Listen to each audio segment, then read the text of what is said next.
All right, everyone. Welcome to the Urban Gardener channel here. I am Enoch, and I'll be the host of your live stream this week. We've got a really fun conversation with our friends Christopher Brandsdal and Khang Starr.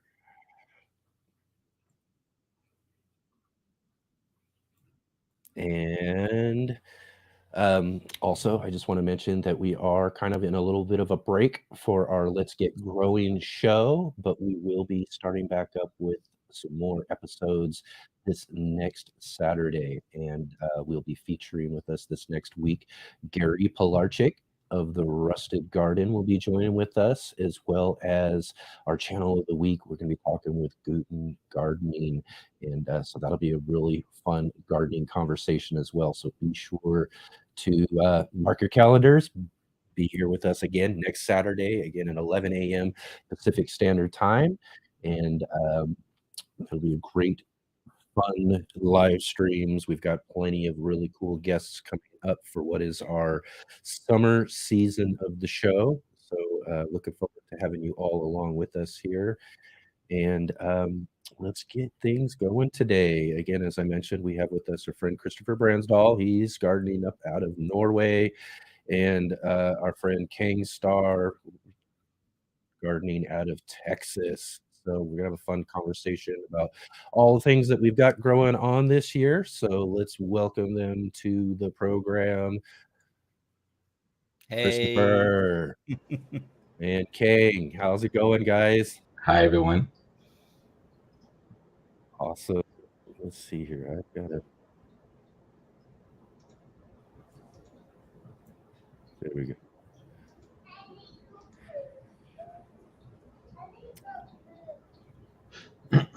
So how you guys doing? How's everything going? Doing good. Doing good? Yeah. Doing Glad to be good? here. Thanks for having me. Yeah, absolutely. It's really awesome to see you guys. We usually, over the last couple of years, had the opportunity to do kind of a first day of spring, kind of get the gardening season started. But this year, our schedules didn't really line up for that. So it's really great to have you guys here at the kind of at the end of spring, so you can kind of see where things are going as far as our gardening seasons are, and kind of catch up with all the things that we've been doing over the last, I guess it's been a year since we've been together talking. So, again, thanks guys for joining with me here. And To be let's. honest, it's actually a celebration of the first day of spring in Norway. So Oh, nice. Ah, I feel it's right on point, to be honest. that's perfect. All right. Well, I guess we can still call it the first day of spring, right? Yep. So, what day is the first day up there in Norway? Do you guys consider the first day of spring? No, we don't have a first day of spring. It's just something that happens. It just It's happens. yeah, it's I would say it's about these days, to be honest. I Yeah. think there might be some sort of first day of spring a little bit earlier, but really what we consider now the start of the summer is what you would consider the first day of spring. So the snow is melting, and we see the first sign of the grass trying to grow, and yeah, it's the spring, to be honest. Yeah.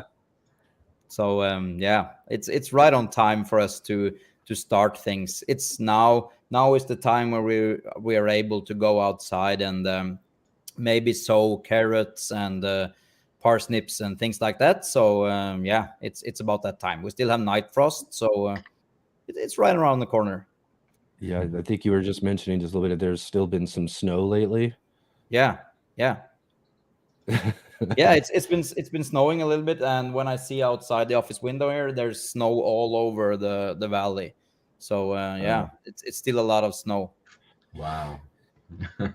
you poor gardener, man. No, but it's Having to nice. patiently wait for all of that spring weather. Yeah, but I wouldn't trade it for anything. It's Yeah. beautiful here right now. But it's I have a greenhouse, and I have a grow room, and I have a garage, and I have everything. So there's plenty of spaces to grow. Yeah, I think that's one of the cool things about what you do up there is that you find all of these different other ways to defeat the weather in order to grow all sorts of really cool things. And in fact, I'm sure everybody's noticed your tree behind you. Why don't you tell everybody what you got growing back there? Yeah, so I have a lemon tree here in the office. This is the building where I do my work in the daytime, and I work on electronics here and computer stuff. So I really wanted to bring the garden a little bit inside the office also. So I have a few hydroponic projects, and I also have this huge lemon tree that I got last year, and it's been growing really nice this winter, and it's been flowering, beautiful smell. It's it's been smelling a lot here in the office, and also it's set a bunch of fruits. So hopefully that would grow this coming summer, and maybe I'll be able to harvest some lemons until Christmas or something. That sounds about nice. So yeah, hopefully. Yes, that's awesome. Growing lemon trees inside and indoors. That's, it's one thing to kind of be doing things with, with the difference of weather that you have, but you've got them growing indoors like that. That's awesome. But it's not like Kang where he can grow these things outside. I know, huh? Exactly. I know. So yeah, Kang, talk about. In fact, I think this last year you ended up getting a new property that you're supposed to be growing on, right? Yes, well, the property's been there for a while, and Yeah. I just started to do some work out there. We have cows running around right now. Oh, you have Awesome. cows. Yeah, and let's see.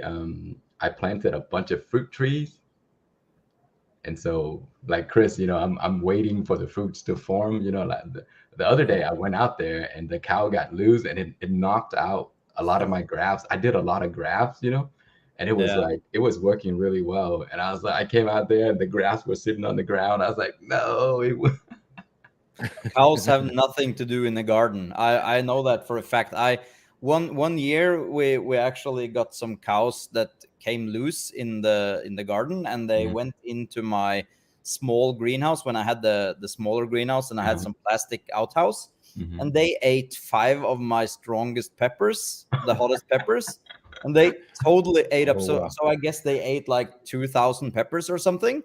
So Wow. yeah, hopefully it hurt.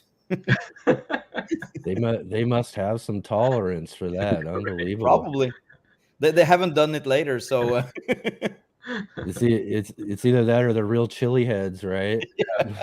Chris, you might have to do like one of those, chili tasting show yeah. with the cows next to you. Now Yeah, yeah. you have to do a taste test on the milk afterwards. That's the thing. Oh, yes. Hot pepper milk. Hot Yeah. pepper milk, yeah. Oh my, that's That might be great. a new thing to promote. Right on, right on. So what so now that we've got, I'm sure that you've been growing now being down in Texas, King, for a little bit. What are some of the things that you got growing on this year? This year, wow, you know what? Good. I'm actually really excited to tell you guys. I had a few outdoor hydroponic projects because the weather has been amazingly cool this year for some reason, all the way Oh, up to now. And so I had this. I was growing giant kohlrabi. I mean, it's like the size of my head, oh wow. and it's all in non-circulating cracky hydroponic. It's been sitting there for like 100 days, and Wow. I don't, because the weather was so cool, there were not a lot of pests, so I didn't get any cabbage worms or anything like that on the plant, and it looks beautiful. And I grew one in soil, one in my raised beds, and one in my trash can. I bought a 32-gallon trash bin with wheels on it, Oh and wow. so I was able to wheel the plant around the garden so it can get the most sun, because I was That's a actually testing to see which plant would do better in certain conditions. And I realized that the kohlrabi, I mean, they need full sun all day long to grow well. And oh so the wow. hydroponic one was under full sun because I was able to pick it up and just move it, And then the Yeah. trash bin one, I just wheel it around. And then the one that is in the raised bed is like a quarter of the size. Oh, yeah. Well, that's great. So the best out of the 3 was the hydroponic though? Yeah, the best was the hydroponic. I think the reason being is I mixed the nutrients correctly. So the one Mhm. that was sitting in the trash bin, I fed it a lot of compost, so it has really rich soil, and the leaves were like massive. I mean, the Oh, leaves were wow. so like it's like a few foot Oh, long, wow. and the bulbs were a little bit smaller. But the one in hydroponic, the bulbs were enormous, but the leaves were very small, and so it's very Wow. very interesting. So I learned a lot from conducting that experience, so experiment. And so now next year I'm going to apply it and then do it all over again where I get the small leaves but the big bulb. That's that's that's the better way to do it, right? Yeah. You know, and if the bulb is what you're looking for as far as the harvest, Hmm. the leaves aren't necessarily necessary. Hmm. So yeah, that's the best outcome is to get the larger bulbs, smaller leaves. Yeah. Although Uh, I just can't imagine a brassica leaf. Some of them do get kind of big, but you're talking enormous though, huh? Yeah, they're very very big. uh, I was gonna do an update on it pretty soon to show the size of it. It finally caught up. I mean, the bulb is now really big, but the leaves. I mean, the 32-gallon trash can is pretty big. It is like Yeah. growing out of the trash can and spreading like another foot or two over the Wow. bin. Wow. And Wow, just the one plant for that bin though, huh? just Too. one plant. You can't Wow. fit two. And it's but pretty deep. It's pretty deep though as well, right? Yeah, it's about it's very tall. Yeah, Yeah, yeah, it yeah. stands So about to it's my. lots of room for those Mhm. roots to go all the way down, Yeah. huh? do you Wow. think that when you're growing it hydroponically, it's easier for the bulb to get as much water as it needs throughout the day? I've found that I've been really successful growing things that really require a lot of constant water, and Mhm. sometimes when I grow them in soil, I miss it for 1 day or 2 days, and then it really stunts the growth Yeah. a lot, and then you get the leaves, as you said, and when you grow it directly in water, it just constantly have the water to supply the plant, and that might be also a good thing for these kind of crops. Yeah, I think that's a great point, Chris. You were right. If you miss the watering, the plant kind of stunt a little bit. It could Mhm. possibly kill some of the roots as well. So it reduces the ability of the plants to reach out for the nutrients that it needs. But also, I Right. think what happens is when I fed the plant these composts that I made, it's extremely high in nitrogen, and so the Yeah, Yeah. leaves are just massive. yeah, yeah, Whereas Mhm. when I grew in the hydroponic, I was mixing cow mag and the bloom formula, at a Right. certain ratio that's different, at yeah, a stage where I want the bulbs to get bigger. And that the flexibility, to give the plant exactly what it needs at the right moment, yeah, that makes a huge difference. yeah, Right.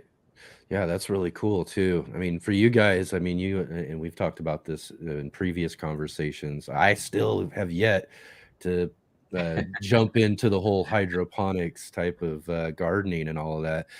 But I've got plenty to do with all of the other type of small space gardening stuff that I do as well. But I'm always really fascinated by the outcomes that you get with that. I mean, it's just really amazing. And I really like that point that you make that, with you're not missing any watering. Mhm. They're getting all of the water that they need Mhm. right directly at that point. And like you said, and the root systems are able to thrive. And not only that, they're not. I also think that they're not necessarily limited in space or trying to get into places as far as soil. They just kind of freely grow Mhm. Mhm. in the hydroponics as well too. So you're even probably even able to get even more root content. Mhm. Yeah, to me it's fascinating. I still got to give it a try. What it I is what I fun. find more fascinating is that because of hydroponic, I actually improve my skill in soil gardening because I take the things that I learned from hydroponic and you can actually apply it. Because in hydroponic, when you mix nutrients, you kind of know what you're mixing, the Yeah. ratio, and then you can kind of Yeah. study the plants, and it's like, wow, you know what, it reacts so quick. So within a matter of like a week, you can see a change already. And so if you mixed a sort of like a high nitrogen content or something like that, you're going to slowly notice very quickly that your plants are going to be super green, the leaves are going to be massive, and they just keep growing. And Yeah. so from learning that and watching your plants, taking notes, you can apply that towards your soil gardening as well. And it's so much easier to control, to have a controlled experiment. So as you Absolutely. say, you Mhm. can control every variable of it when you grow in soil. Like for instance, my big planter with soil Yeah. there, it's not easy for me to say that, well, it's because of this and that, because Hmm. it's really hard to control Right. that. But when you Right. grow it in water, you could just throw out the water, put in a new set of water with some other That's absolutely right. properties, and you have everything going again. And Yeah. it's and I agree. It's I found that hydroponic growing, as long as least when it's fast in fast out, so you're growing something for a crop, let's say a lettuce or something, it's really simple. It's so Hmm. much simpler than growing it in soil.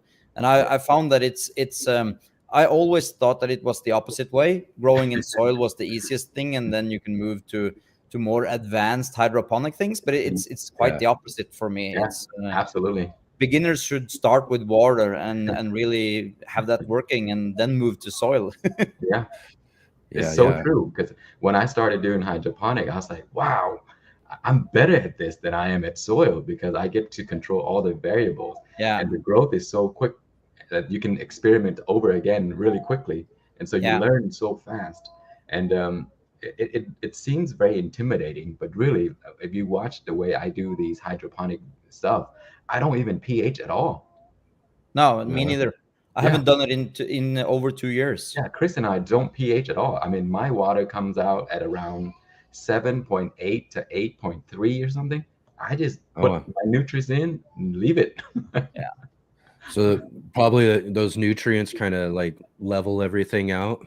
The I think plant levels it out. the plants level it out. Yeah. It's Yeah. very adaptive for some reason. It's so weird. I don't think anybody even give it a chance, but the plants just adjust. Yeah. It's Right. just adjust. Wow.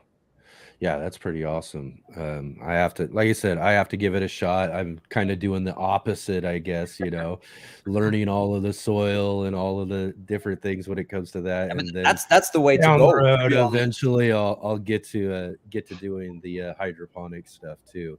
But again, every time I talk to you guys, I get more and more fascinated with the idea you Maybe know, we need to print him because of the a outcomes. new grow station, Kang. We Maybe should definitely, yeah, because we mine's might Right. sitting over there we growing might four have to plants do right that. now. The one that If Chris made for me. Yeah. yeah, if you bug me on that, Enoch, I'll print one for you. All right. All right. Definitely. I'll look forward to But trying that for sure. this is grown under Chris's machine right here. Oh, Yeah, right on. You see? What kind of awesome. peppers we got there? I mean, I don't know. There's quite a few. And you see, Looks I've like a been lazy. You cayenne or see that all something. these algae is because I've been so lazy. Yeah, but it still works. All I have to do is just rinse it out, and then put the new nutrients right back, and the plants will be just fine. Yeah. No pH at all. No No, but pH. you really don't need this as long as the container and the water amount is correctly adjusted to the size Yeah. of the plant. Then Mhm. it's really not a problem. The Yeah. only times I've found that I've gotten bad water, to be honest, it's when the pepper is too small and the container is too big, and the Yeah. plant isn't able to control the water itself. Then you can get some troubles. But if it matched, then there's really no problem. Yeah. And also, one of the things that I'm finding, when you're a beginner gardener, the most common question, I think, is about watering. Is it Yeah. overwatering? Is it underwatering? What's going on with the Yeah. watering? And that's Yeah. totally eliminated with the hydroponic. And I think that's one of the biggest hurdle. And I think a lot of people are giving up. They say, "Oh, I can't grow this and that. I'm always killing my plants." And Yeah. it's True. mainly because they are over caring or under caring with the watering, I think. Absolutely. Yep. Yeah, it's really hard to kind of find that balance when it comes to watering, especially for a lot of people who are newer to taking care of plants and all that. I kind of want to actually dig into what you were just talking about, though, too. Is that so? Like when you're growing hydroponics in the water, you're looking for, um, let's say, kind of a pot size in a sense Hmm. that you want, the size of your container to match the size of the plant or what you're looking for? I mean, could you explain that just a little bit more? Yeah, totally. I mean, the plant, the container actually dictate your plant size. And Yeah, so, some plants are naturally small, but big right. plants can be made small by growing it in a small container. Yeah, and So, also I've found myself up potting. To be honest, when I do hydroponics, I start out small, especially with the peppers, because they really don't like to get too much water in the beginning. Mhm, They need a constant change and everything, and the pH just skyrockets mhm, if it's not being proportion. mhm, So I've found myself moving plants from one setup to another setup if I want to grow it larger. mhm, So yeah, it has to be some sort of symbiosis between the things. And also, when I grew melons in hydroponic, I started out with a way too big reservoir of water, just because I wanted to see if that's an easier way to get out of it. But mhm. it ended up not being a good idea, because I would have had to change the water. And I have no change water policy in my hydroponics. I do yeah, grow with the I grow with additional I have air with air stones, but I never change mhm. water. I only backfill. That's as far as I can stretch my time. I never do water changes. So then it's really important that it's adjusted the sizes. Mhm. So basically, you just kind of start small and move up if you have to, but not necessarily start big with some things. No, that's not a good idea if you don't want to constantly do water changes. Yeah, Then it's a lot of that's wasted nutrients. very true. Because like if you have like a huge pot of for the huge, like say 32 gallons, for example, and then you put your peppers in there, it'll take it a year before it can even use that, that much water. So the Right, but in the meantime, you're gonna have to change the water already, maybe after like a month or so. So then all that was wasted. Yeah. right, right. Awesome. Yeah. Let's see. One of the viewers here, Rob's allotment, was saying his reason it grows in the soil is to keep the plant standing up straight. So if you're growing hydroponically, are those is that an issue with plants or certain types of plants that you got to keep them growing up straight? When you grow these things in hydroponics, yes. It's never a problem for me unless I'm growing a tree. When I'm growing Yeah. tree in hydroponics, it's a hassle to make sure that it grows the correct way and the roots kind of fill out the container space. And in the beginning, you have to stake those sorts of trees, because yeah, they get so top heavy once they get to the ceiling height. Mhm. It's hard. Yeah, so you got to really strategize. And then I suppose it's still a similar thing when you're talking about soil. There's so many plants that need some sort of prop or some sort of stake or something like that in order to keep them standing up straight. I mean, unless you want them sprawling around, like tomatoes, a lot of people are going to create cages, or again, some stakes or something that they can climb up or something too. So, I mean, there's a lot of plants, even the pepper plants I grow, they only get pretty much so tall growing out of the ground, but I'll get a bunch of them that'll start leaning over and unless I've got some sort of stake there for them. So it's pretty much I'd say kind of a similar issue with plants, but more so with hydroponics, it's sitting in water versus a solid soil. So, I mean, I guess, Yeah, that could happen. You're right. Yeah, but it's about the root growth. So, for instance, my coffee tree, yeah. in the beginning, it had to be staked because the roots haven't evolved or grown to the size where it really pushes out to the limits of the container, and Mhm. then it's kind of settles in. And at the end, when my coffee tree was at its biggest, it was fully standing alone, just based on the fact that the container was always so densely packed with roots Hmm. that it really wasn't a problem. But then again, you get the other problem, which is when if you let it dry down all the way, if you're trying to induce flowering in coffee or something like that, you want to drain down, let the plant drink up most of the water to simulate some sort of drought. Then it gets so top heavy, then it's really kind of the whole thing is too big and too top heavy. So yeah, but it's a really small issue, to be honest, in the growing of hydroponics. Yeah. So then, I mean, you're just are you building some sort of stake or some sort, like I said, some sort of way to prop it up, or I use wires, as you can see on my lemon tree. I have some okay, wires, or these are the ratchet ropes that I use for the grow lights. I just use yeah, it to bend down the branches to make sure that it grows more horizontally. And I use the same things for my for my coffee tree and everything. Just trying to kind of tent pole it down, and yeah, that way I grow it this way. So I almost never use stakes. It's mostly ropes or something that I tie down to different points in the grow room. I so kind you of do that too in the garden.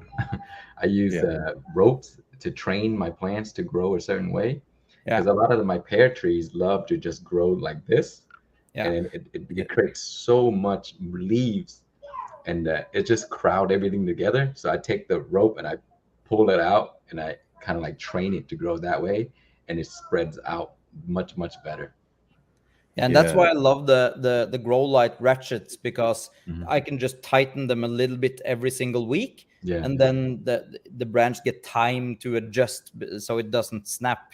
And as you can see, the branch structure is looking Mhm. really nice now. I Yeah. have a flat surface, and there's so much space for the plant to produce fruits without everything. In the beginning, when I got the tree, it was 5 foot taller than it is now, and I just chopped off the top and I started to train the tree. And now it grows the way I want it. I want it short and low and more spread. yeah, and that's a kind of cool you mentioned that too, because that's definitely a strategy I'm gonna have to use, because I do have a pear tree right now that's growing, and it's just the same way like you're talking about. It wants to go straight up. And so I think that's a great idea. I'm gonna have to try to kind of pull those out and kind of spread it out just a little bit more. So I just learned something that I'm going to implement right away in my garden. Yeah, but That's I've a good idea. a rule of thumb that I really like with gardeners. And my wife is from the west side of Norway in the fjords and everything, and nobody is growing fruit trees that are taller where the fruits couldn't be picked by hand. And Yeah, that's a really nice thing to have, because you end up with these trees that are enormously wide, but they yeah, still bear the same amount of fruit, but you could actually go and pick everything by hand. And they look so much nicer also when you get those kind of flat out trees. It looks really Yeah. nice in the garden. yeah, yeah. That yeah, that kind of reminds me of um, Ray Browning's orchards back in Yeah. his place. That's just the same method he uses, is making the trees grow out wide versus and cutting out the centers and making sure that they're growing out versus up, because you just want to be able to reach and grab everything instead of breaking the ladder out and climbing up the middle of the tree to get to the harvest. Yeah.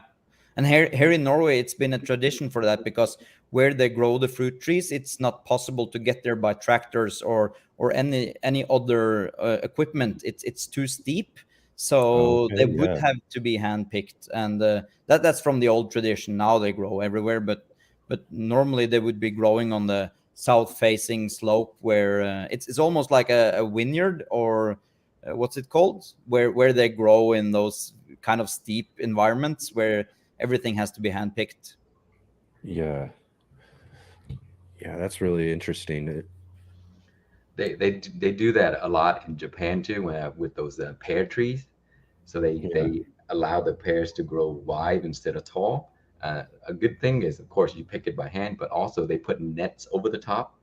So if the trees are all different sizes, it's very difficult to net them all to prevent birds from eating them, because the way they grow is very meticulous, and the pears are really expensive because they care for it one by one, and so Yeah, they really took time to, like, net everything to prevent the birds from eating them, and also they wrap up the fruit so the bug can't make any kind of dents on them. They want it perfect fruit. perfect. Yeah, and Oh, so they train the plant to just grow down, Yeah. yeah, using the rope method too. Yeah.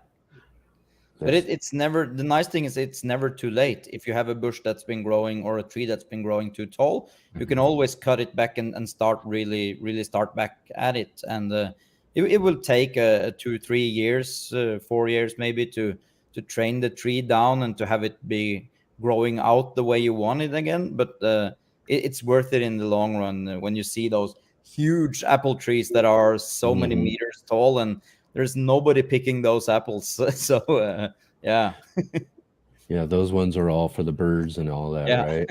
yeah, Anything that can get up there to the top to get to them, yeah, which in the long run is kind of a waste in a sense of all of the, growth of that tree.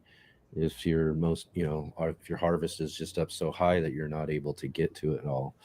So I think that's just a really great method to be able to keep it down low. And that's for a lot of people who can grow big giant, fruit trees too, though. Like for me in my spaces, the only thing I can really do is grow trees in containers. So I'm not getting, and I'm not going to have a tree that is, going to be too big for me to be able to get to the top of it. So yeah. But so it's still, as you can see, this one is grown in container, and this one gets too big. So everything yeah, can get too tall, and it's nice to trim them down, because if I let this one go, it's gonna get at least twice the size, but it's gonna be really sparse in the beginning, and you're gonna have all the fruits all the way up there where I'm not able to reach it. So it's always a good yeah, strategy to train the trees even if they're in a container. yeah, yeah, well, definitely too, like, especially in the sense of like the pear, like you're talking about as well too, because that thing just wants to grow straight up. Mhm. And that's the thing I've been kind of thinking about. Like, do I need to, prune it to kind of keep these outer branches growing out this way? But I like that idea of being able to take them and just kind of pull them down, though, too. I think that's a really great strategy. So let's see, what do we got going on this year as far as you guys? You guys got any big plans for your gardens? We'll start with Kang down there. I mean, got Um, any- the usual, anything new? I grow a lot of peppers, and so Yeah, that's yeah, always exciting for me. I got a few new yeah, crosses that I made, and so I'm trying to grow them right now. Fruit trees, stuff yeah, like that. yeah. It's always exciting for me. I grow a lot of pear trees. I do a lot of grafting, and so my pears are like six, maybe nine different varieties on one. And it's always interesting to see all the different fruit, and show people. And another thing that I did was, I grafted a pear onto my apple. Oh, Mm. My baby is in the back, and Did it take? and yes, it took. I Wow, did it. wow. 1 second. that's Yes, awesome. Lindsay. No problem. She want to come join. Oh, well, that's awesome. Absolutely, right? Go. So that's yeah, that's interesting. So you got two different varieties of fruit. Yeah, and Yeah, the pear is growing on my apple tree. It's really interesting. It's as healthy as a regular, anything else. And yeah, I saw a few fruits on it, but then it dropped. So I'm so you hoping next year the fruit yeah, may stick. So we'll see. But it yeah, would be interesting to see the growth pattern if it continues to grow at the same rate as the rest of the tree. Yeah, people say that it'll die in a few years. So Mm. I'm waiting to see if it will die, because it's been Yeah. 2 years old now. And Oh. then I added a new one this past season, and it's growing just as much as the apple, and it thinks it's an apple. Right? It's kinda like the, little duckling that you put in with Yeah, the chicks, right? The duck thinks it's a chicken at that point, right? yeah. So it's really really interesting. So maybe one day, if it doesn't die, then I'll able to show you the pear fruit that is on the apple tree, and Yeah, both fruits next to each other. yeah. That's really interesting too. I mean, I'd be really fascinated to see how well that works for sure. I mean, that's another one of the things that really kind of fascinates me with fruit trees and all of that is the ability to take, whatever, which I've never seen like a pear and an apple, but you can get like, pears have, like you said, 9 different varieties growing on one tree. I've seen the same thing with like avocados and all sorts of different things, when it comes to that, doing multiple different types of a certain fruit on one Mhm. tree. And those are That really might be a cool. good idea for my citrus tree here to try Yeah, to see if I can graft in some calamondin or what's it called, and a lot of those maybe grapefruits or something. yeah. Oh, that Might be would be awesome. possible. Yeah. You should definitely See try it. Yeah. see how many different types of things you can get growing on one Yeah. Yeah. tree, Yeah. right? Yeah. Oh, Wow. Mm. another thing that I'm doing that I was going to share with you guys. I did air layering for Oh, one of my yeah. pear trees. So like if you grow pears, right, you always buy a pear that is a grafted pear, and so Yeah. the rootstock is a totally different variety of pear. A Mhm. stronger rootstock. So my Yeah. rootstock every year it put out little shoots from the bottom. It's the original pear, Right. and so it gets big so fast. I mean, the rootstock just grows so fast, and Right. instead of cutting the rootstock, side shoots off, I use it to practice grafting. But then Ah. recently I decided, you know what, I'm pretty good at grafting now. I mean, I get like great success. So now I'm going to use the rootstock to air layer, and then I'll graft on something on it later. And now I So get a bunch of pear trees. And basically creating some new rootstock then, right? yeah, and so I get a strong rootstock because I'm air laying the original rootstock, and Yeah. then I'm grafting what I want on top of it. So right now I have one that that's already starting to root everywhere on the air Wow. layer. Oh, So I'm nice. I'm What? very excited about that. So now I'm going to keep doing it every season. I'm going to get so many pears. It's like a new plant school down there in Yes, Yeah. Texas. Developing your own orchard, right it's from so your own exciting. plants. Yeah, and, Great. and I can't believe it's working. But So are what you kind using cocoa coir or something, or? Yeah, So that's what I was gonna I say. just What are you took doing? a bunch of garden soil. I didn't even try coco coir. I just get a bunch of garden soil, and I did the Ziploc method, just like the people teach you in the video. I just saw a video where they put soil in a Ziploc and they slit a line down the middle to expose the soil, and you wrap that around the area where you do the cut, and then just tie it up, and Yeah. then just wait. Wow. And just wait. And it worked. I did exactly as they showed me, and I wait. I was like, "There's no way this is gonna work. I don't think it's gonna work," and it worked. And it Yeah. worked. That's Wow. awesome. Yeah, that's something I've been wanting to try with one of my neighbors has a fig tree that grows really well out of their front yard. And I've been tempted to go over there and ask them if they'd let me do some layering experiments with their tree so I can try to get some pieces of that tree because it grows really well in this area. Mhm. So, it'd be really awesome to have one of those in our gardens. Yeah.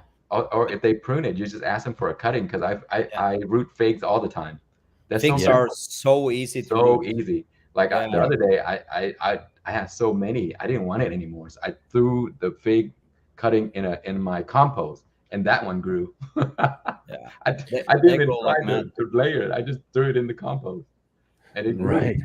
You just yeah, yeah, and I've noticed that I've got several different varieties of fig. Oh, there we go. Here's a fig cutting from Yeah. the greenhouse fig.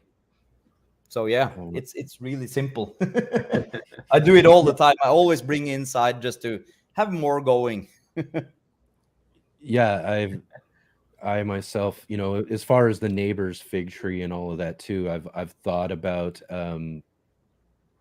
just getting cuttings and all of that. But again, too, I'm really fascinated with the idea of the air layering and be able to kind of root a plant right off of the tree like that. And so, again, I think that would be a really great experiment, just right there. Not only have to go right across the street to check on it and all of that too, But but maybe yeah, maybe air layering a larger branch Hmm. of a fig, that might Yeah, be a fun way to start a even bigger yeah, project. definitely. That's a good way to do that. Yeah, To get a big tree right away. yeah, yeah, take one of the nice, good sized branches. yeah. Yeah. I think he'll let you because figs grow like crazy. He needs to prune anyway. Right. Oh, I'm telling you, it's ginormous out of their front yard. It's Hmm. huge. And I don't even know. I mean, I haven't they're new neighbors too. They're new people who moved into this place. The previous neighbors we didn't get along too well, but Hmm. that's where my whole idea came up. Like, oh, it's new neighbors now, so I need to go and talk, get on their good side, and make sure I Yeah. can get in and do that though too, because I never see anybody like harvesting or taking anything off of the trees in years Mm. past. So I don't know what the intentions are of the new neighbors, or even if they know what it is. So I'm gonna have to go over there and have a conversation with them and. Yeah. Sneak out at night and just put on a small bag and nobody would notice. Right, right, yeah. The fig bandit. Fig Bandit. It's something the crows did or something. It's I don't know. Right, right. Yeah, they probably wouldn't even notice if you get it right inside of Yeah, the yeah, like I said, it's big, it's bushy, so you get inside there, probably wouldn't even notice, huh? yeah. That's awesome. That's awesome. So how about you, Chris? What do you got growing on this year? You got anything new or I know Yeah, last time so we yeah, I'm always at the same stage every single year. It's not that good this year, but yeah, it's gonna get better. Now I'm getting ready to move things out into the greenhouse now. I'm gonna have a few things there, not too many things, but I'm gonna try to keep it simple, and I'm gonna get some more blueberry bushes, and I'm gonna do some more things with the long term projects that I have in the greenhouse. I'm gonna get my blueberry bushes in. I'm gonna start up some new timian, or yeah, is it called timian? And rosemary, and I'm gonna do some more things, long-term things. Also, I'm gonna get my fig tree. I lost the fig tree. Sad thing.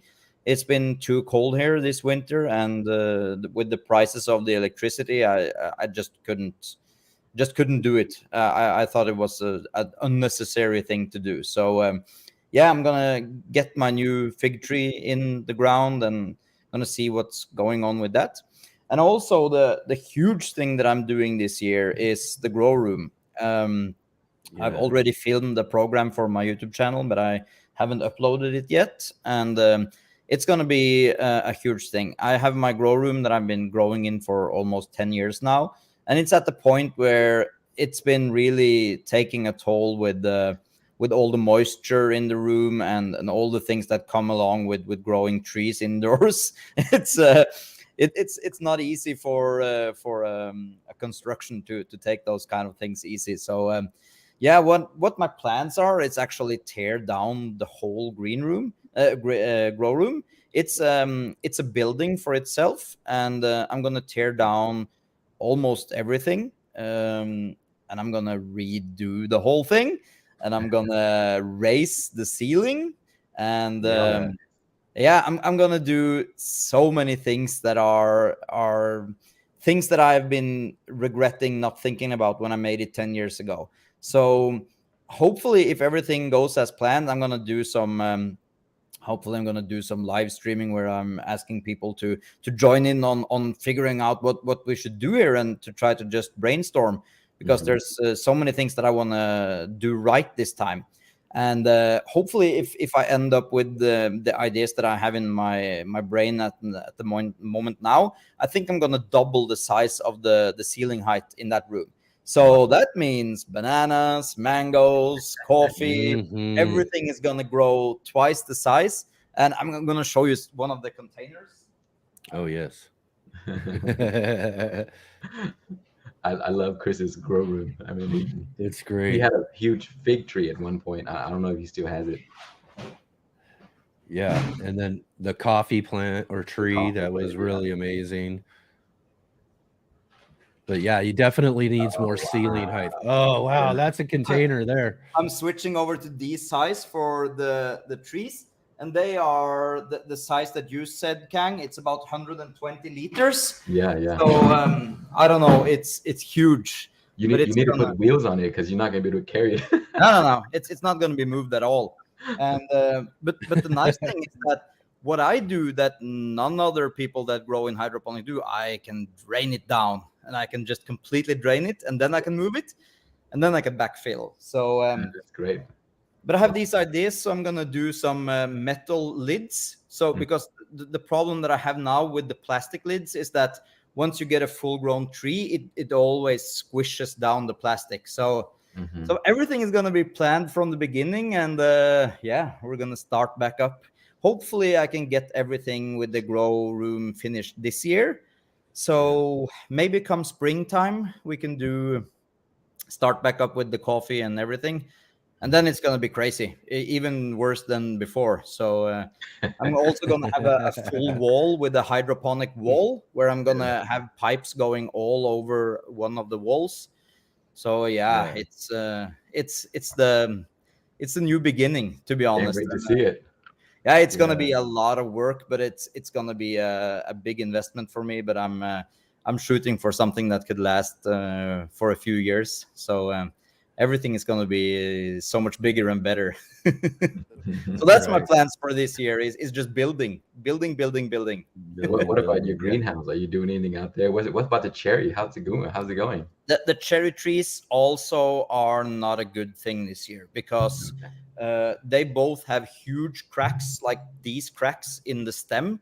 Hmm. So Right. it's been a really bad winter, and everything is just frozen shut. So so I'm gonna take those out. And to be honest, it was actually good that they didn't make it, because I wanted to get them out, but I just didn't have the heart to it.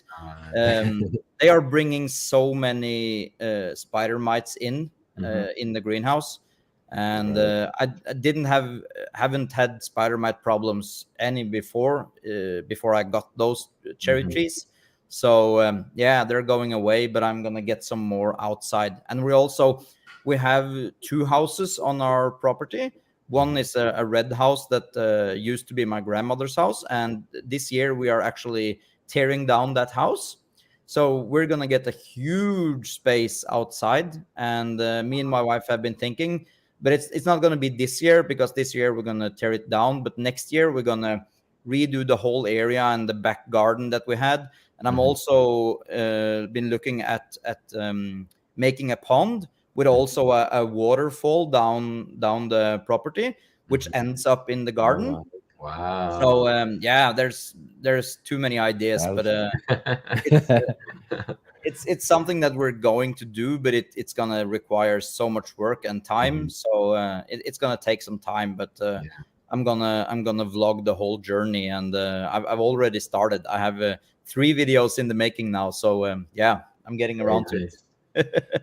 Yeah, yeah, we can't wait to start seeing some of that on your channel too. Yeah, Sure. Gotta get uploading real soon. yeah, yeah. I know. But I love the vision, that you're always constantly kind of thinking, what can improve and what could do that. And, especially like talking about your grow room and that sort of space is taking some of these things you've learned, and improving them and creating an even better space for all of that. Especially with all the things that you want to do indoors too. I mean, talking about growing banana plants and all these tropicals. I think before we went live, you were talking about a trip you just made to Thailand. In fact, why don't you tell us about that and some of the things you brought home with you? Yeah, we were on vacation in Thailand, and it's kind of a little bit more exotic than what I'm used to here in Norway. So there's so many interesting things growing down there. And for the first time, I was able to get fresh galangal, which is not something that I'm able to get up here. So I have that growing. It's actually on the bench there. You can see some pots. I have Yeah. galangal, I have jackfruit, I have all sorts of different things. And Yeah. the really interesting fruit that I found there was called mango plum. It's like this sized mango growing in clusters, like a Yeah. plum, Oh, wow. and it tasted so darn good. And I really want to grow that here. I haven't been able to find it anywhere. Almost no information online. The only thing that I Oh, found is that it's growing natively in Thailand and maybe Indonesia, but not much more. So yeah, it's something that I really need to get going there, and that's where the idea of raising the ceiling in the grow room started. And yeah, but I have to say that Thailand is a beautiful place, and there is so many different things that we don't see in the garden centers normally. yeah. There's so many exotic things growing, and all the way just down to some nice grass, or all the things that you see growing wild there, and all the gummy trees. And yeah, it's not something Yeah. that you see regularly for me. So when you're on Yeah. a family vacation, you always say, "Oh, and today I need to harvest seeds." I'm sorry, it's just a seed day in the in the vacation. Yeah, I mean, in those areas to be able to see, like you're saying, these exotic, tropical, subtropical type of things, are really amazing. I'm really interested in the idea because one of my favorites actually is the jackfruit. I love Yeah, jackfruit, and to be able to see that possibly growing. I mean, those are pretty big trees, though, too. Yeah, yeah, they're they are. enormous. Yeah, we used to grow Yeah, them on my grandfather's property when we were young. And yeah, I mean, the trunk, you can have two people wrap around like this, and yeah. it's that big. And the neat thing about jackfruit is the fruit doesn't grow on a branch; it grows on the side of the big trunk, you know. Yeah, Oh, And so really? it's really it has to be interesting. supported. Yeah, you don't have to support it. And Oh, they get so massive that sometimes they grow so tall, and yeah. to get up there it's pretty difficult. Yeah, But Oh, wow. sometimes they grow pretty low, and you just and then the smell is what you when you know it's ready. It smells Yeah. amazing, and then yeah. you got to give it a little tap. to Gotta speak to it, and it knows. You And got also, Guys, I got to get going because I have to take my daughter to dance. And oh, so yeah, I'm absolutely. sorry about cutting out early. So I hope you guys can still continue. Oh, yeah, no And problem, I'll message King. you guys later. All right, all right, excellent. You Yeah, got thanks it. everybody in the audience for joining us. It's been great. We should do this again. Yes, we will for sure, man. I'll see you all. All right, thanks, King. Thanks bye. for joining with us. All right, yeah. In fact, actually, I think we just got a comment. I'm gonna put this up real quick. Thanks for the mini cracky method video for lettuce, Jay says. Should have got that in before he left. Yeah, Anyways, Jay Kang is also awesome with a small setup. so Jay also asks you, Christopher, are you able to use energy alternatives to heat more efficiently for plant growth? Yeah, so what I do in the outside greenhouse is I've made it a geothermal greenhouse. So I have pipes running in the soil, deep down in the soil. And that way I harvest the daytime warmth in the greenhouse and store it back into the soil. And then I can run heating at night based on the soil heat. So that's really important here, because where we live, we get down to almost freezing temperatures at night, even in the summertime. So Yeah, so that's why I really need to have a stable temperature at night, because tomatoes and peppers and all those kind of things, they really don't like it too cold at night. Then it really yeah, stunts the growth. It's never a problem with the daytime temperature. It's always just the nighttime that I have to keep at a constant fixed temperature. So yeah, I'm using that, and that's really energy efficient, because I just have a couple of fans running the system, and it really doesn't take that much energy. I've also been looking at doing solar panels, but it's hard here, because we are living a place where we're living so far north that yeah, we really have a hard time with the sun. It's all over the place, and also in the wintertime we don't have sun at all. So right. it's Yeah, a that's what I was hard. gonna say, is you're being so far north, you figure the way the Earth is going, you got during the summertime, you probably got an abundance of sun, Yeah, we and have. then during the wintertime, it's probably just next to nothing. Yeah, it's next to nothing. I think Yeah, we have 30 minutes of sun in the winter time. yeah, So, but in the summer we have it's 9 p.m. and the sun is really high up on the sky still. So, yeah, yeah, we have mm, almost sun day or the whole day around. But yeah, in the yeah, wintertime it's hard. So it's a hard place to be energy smart and energy efficient, and the things that I'm doing really can't be done really environmentally friendly when it comes to electricity and stuff like that. I need to yeah, do a lot of heating.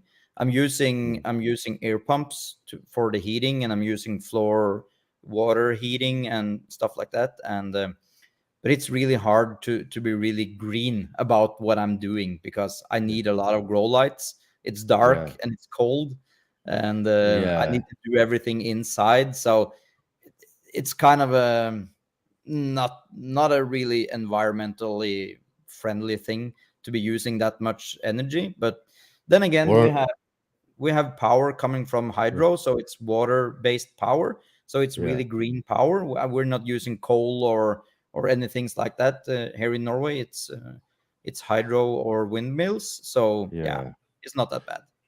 Not that environmentally friendly as far as what you're able to do, and not very friendly on your pocketbook as well, too. No, it isn't. Energy costs where you're at are just a really, Yeah, through the roof right now, aren't they? yeah, we had close to $2 for a kilowatt hour this winter in the worst time. Wow. So try running roll lights on that. It's expensive coffee. Alright, yeah, let's see here. Jay, says on that line, "Is wind a reasonable resource for you?"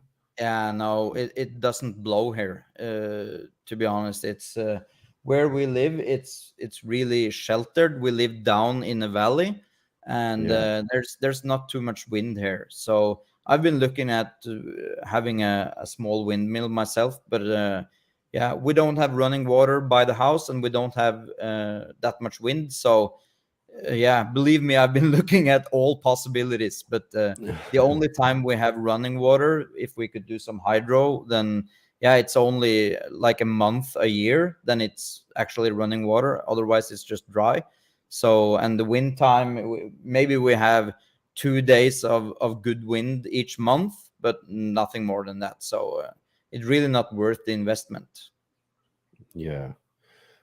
Right on. So awesome, man. I really can't wait to see the sort of things that you're going to do here. I mean, we've been talking about your grow room space and all of that too. So I'm really looking forward to seeing some of those videos and all of that. I think we are reaching about an hour here, so I'll probably end the live stream unless anybody else has any other questions or anything they want to ask Christopher.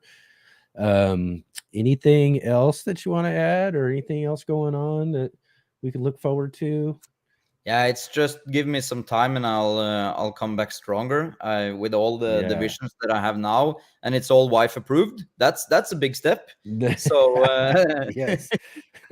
so yeah, it's coming, but it's gonna take me a while. And this year is gonna be more vlogging about the process of tearing down the old grow room and building it back up and having Yeah. ideas back and forth. So maybe I'm gonna need to be a bit more creative and see if I can come up with the content in between. So yeah, we'll Yeah. just have to wait and see. Well, I think that's gonna be really fascinating. I know myself and a lot of people like to watch, things change and transform. I mean, I think those are some really great Yeah, videos. So being able to take people along with that journey of, this is what it was, this is what it's been, and this is where we plan on going, and then yeah, show that whole process as it goes. So I'm looking forward to seeing all of that sort of stuff as well too. So, all right. yeah. Well, Thank you so much for having me. I just love these chats. yes, absolutely. We got to do more of them. And I think Kang mentioned earlier before we went on to a really great idea, and really it's kind of it's something I've been thinking about since he mentioned it. Is the idea of like a little gardener's town hall or something, utilizing this and getting a bunch of us together and doing Yeah, something like that. So that's an idea I'm going to have to actually work on coming up here. yeah, I'll be there. Yeah, yeah. And yeah, and we'll definitely have you. We'll have Kay. We'll have, as you could tell, I don't know, you've been watching our Let's Get Growing show. Yes, I have. Yeah, I really enjoy all the guests that you have. There's so many interesting people that I haven't seen before. right. Yeah, I mean that's I think such an awesome thing, as long I've really enjoyed and these conversations and these live streams we've actually done over the last few years have been kind of really a big influence on the kind of idea of what developed that show, is because I just really enjoy getting in and talking with people and seeing what they're doing in their gardens and the differences between what they do and what I do. Like today we talked a lot about hydroponics and things that I'm not as familiar with, but Yeah, people can get a good conversation and get a good idea of those sort of methods of things that I'm not even doing by having these sort of conversations with other people.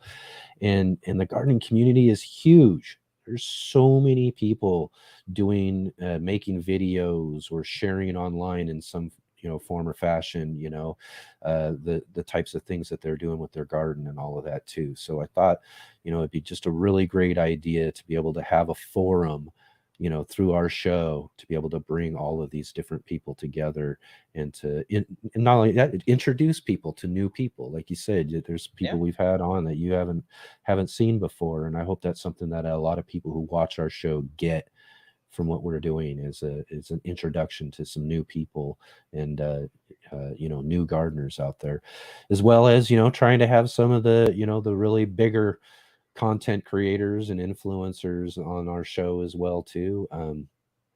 This next week, I don't know if you're familiar with Gary Pilarchik, the Rusted Garden. yeah, yeah, yeah. I follow him. He, Yeah, yeah, he's been doing things for. I mean, he was probably one of those original gardeners that I yeah, started following when I first started getting into gardening. In fact, I have a kind of a PVC made grow station that I use to get all of my seed starts and all of that. And that was directly influenced by videos I watched yeah, of his many years ago too.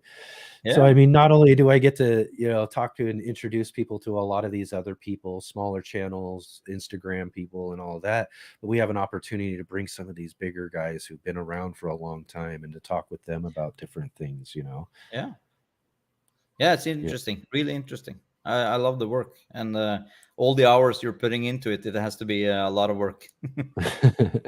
The biggest part of it all, this is, it gets to, turning the camera on, getting the show going and all of that is, just that's the easy part. Yeah, All of the wrangling people together. Most people are interested and want to do the show and want to be on the show when I reach out to them, and they're, really into the idea of doing it. But arranging the right days, for people, and yeah, getting all of that sort of thing together is probably the bigger work. I do more emailing now than I ever have. yeah. I'm guessing. But yeah, but it's great. Like I said, we've had our first 10 shows, which we just finished up with a week before last. We did, our 10 shows, we had 27 different guests, Yeah. Wow. 27 different conversations with all sorts of people who garden in all different areas, all different places. In fact, today was probably, I think, really fun, as I was noticing a lot of our different people who are on the live chat. We got Rob from England, Jay's up in Canada. um, we got of course you in Norway. Got like a whole worldwide, you know, audience that we can tap into and everything. And that's one of the really fun things about this whole live streaming and the show as well too. Yeah. Um, our last show, in fact, was all from the UK. So all three of our Yeah. guests were all from the UK. So that was really Yeah. fun to be able to do that It's sort of also thing as well. nice.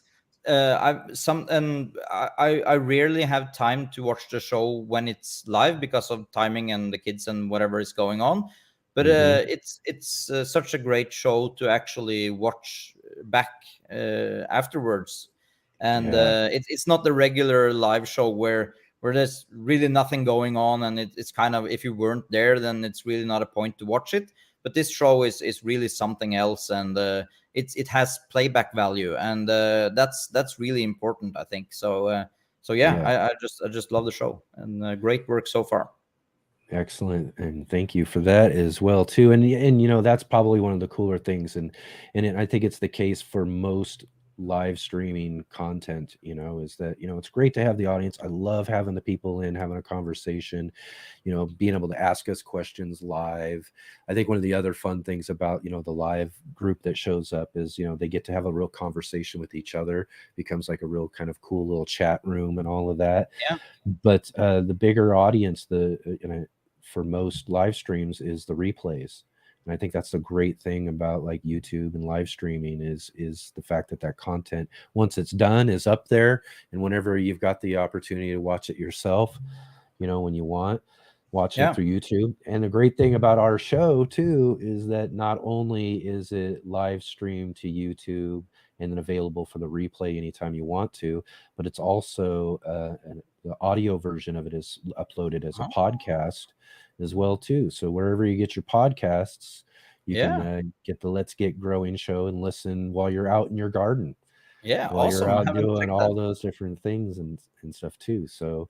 Um, so Cool. yeah, really awesome, really great review, and hopefully down the road we'll be able to get you on the show as well too for one of Yeah, our segments. So that'll be great. We'll look forward to doing that. And again, as I said, I think we're pretty much about time to wind up this live stream here. And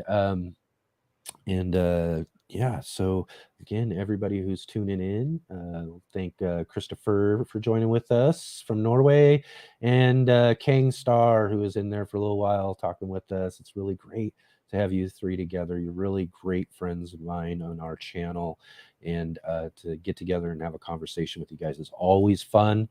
We'll have to set up and plan to do some more. I need to do And more. yes, yes, and definitely when you get your channel going too, we'll go. Yeah, Well, I think I mentioned with you guys too is that these platforms now allow us to stream out to all of our different channels and all of that yeah, too. So it'd be really fun to kind of have a three-way channel, conversation and all of that too down the road. So yeah. get some get some of that content rolling, get things going. We'll make some plans for doing that. And for all of you who are joining with us here too, I want to thank all of you for joining in with this live stream here with Christopher and Khang.